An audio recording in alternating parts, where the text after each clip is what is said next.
माता की भारत माता की वंदे मातरम, वंदे मातरम, वंदे मातरम, हर हर महादेव।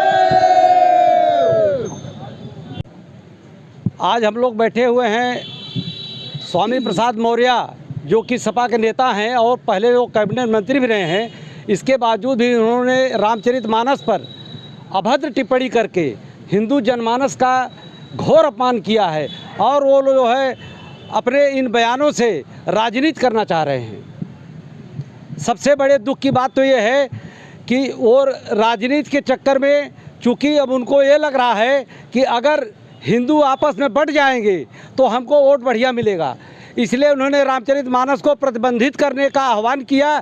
और उससे भी बड़ी दुख की बात यह है कि कभी कोई नेता अगर इस तरह की बात बोल देता है तो वो कहता है कि भाई जबान फिसल गई, या कम से कम गलती होने के बाद वो स्वीकार कर लेता है।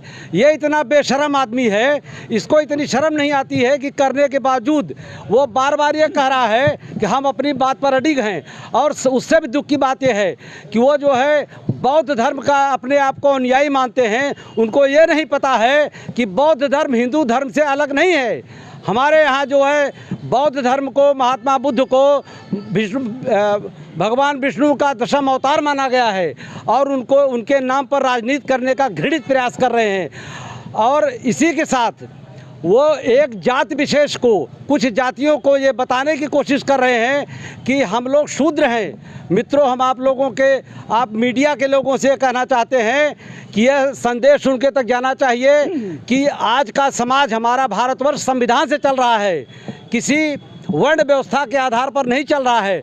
आज न तो कोई शूद्र है न तो कोई ब्राह्मण है। आप लोग सुनते हैं, वो प्रायः लोग कहते हैं अरे वो तो ऐसा कर दिया है कि कौन ब्राह्मण कहेगा। न कोई ब्राह्मण है, न कोई क्षत्रिय है, न कोई वैश्य है, न कोई शूद्र है। यह देश संविधान से चल रहा है और एक शूद्रों के नाम पर अलग से राजनीति करने की कोशिश कर रहे हैं। बाबा साहब अम्बेडकर ने भी कहा था कि हम शूद्र नहीं हैं, और जिनको शूद्र समझते हैं वो राजा की, क्षत्रियों की शाखा हैं। और ये स्वामी प्रसाद मौर्य दोगलापन कर रहे हैं, न तो बौद्ध धर्म का काम कर रहे हैं न ही हिंदू धर्म का काम कर रहे हैं। वो स्वयं को कहते हैं कि हम भी हिंदू धर्म के अनुयायी हैं, इसके बावजूद वो हिंदू धर्म में उनकी सारी जाति, जितने भी लोग इस तरह के हैं, उनका प्रमाण पत्र है, उनका अपने जाति प्रमाण पत्र में अपनी जाति लिखते हैं, धर्म में हिंदू लिखते हैं और बाहर आकर के कहते हैं हिंदू नहीं हैं। ऐसे दोगले नेताओं की हम चाहते हैं कि गिरफ्तारी तत्काल हो जाए,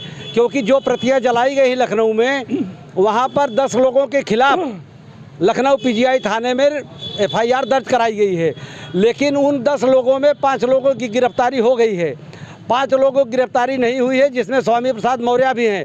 और हम माननीय मुख्यमंत्री योगी आदित्यनाथ जी से भी कहेंगे कि वो भी कम अपराध नहीं कर रहे हैं, इसलिए कि जिस राजनीति के चलते स्वामी प्रसाद मौर्य ने घृणित बयान दिया, वही राजनीति कर रहे हैं योगी प्रसाद जी, माननीय योगी आदित्यनाथ जी, क्योंकि इनकी गिरफ्तारी में विलम्ब हो रहा है। एक ही एफआईआर में 5 लोगों की गिरफ्तारी हो गई है, 4 लोग फरार हैं, लेकिन स्वामी प्रसाद मौर्य फरार नहीं हैं। उनकी तत्काल गिरफ्तारी की जाए, हमारी यही मांग है। कितने दिन चलेगी धरना? देखिए, ये धरना, गिरफ्तारी, प्रदर्शन, आंदोलन अनेक रूपों में चलेगा, लेकिन जब तक स्वामी प्रसाद मौर्य की गिरफ्तारी नहीं हो जाती है तब तक धर्म रक्षा आंदोलन, जो कि एक जो है हिंदू पूरा, यह कोई संगठन नहीं है, यह इस धर्म रक्षा आंदोलन में प्रत्येक हिंदू समाज, प्रत्येक मुस्लिम समाज, वो चाहे जिस भी धर्म का मानने वाला हो, धर्म की रक्षा के लिए हम लोग तैयार हैं। और किसी भी धर्म पर, सिर्फ हिंदू धर्म की बात मैं नहीं कर रहा हूँ, बौद्ध धर्म की नहीं या इस्लाम की नहीं, किसी भी धर्म के खिलाफ किसी नेता को राजनीति करने की ज़रूरत नहीं है। और अगर ऐसा करेंगे तो उस हद तक जाएंगे जिस हद तक ये मामला शांत हो जाएगा, क्योंकि ये लड़ाई अब राजनीति से अलग चलेगी।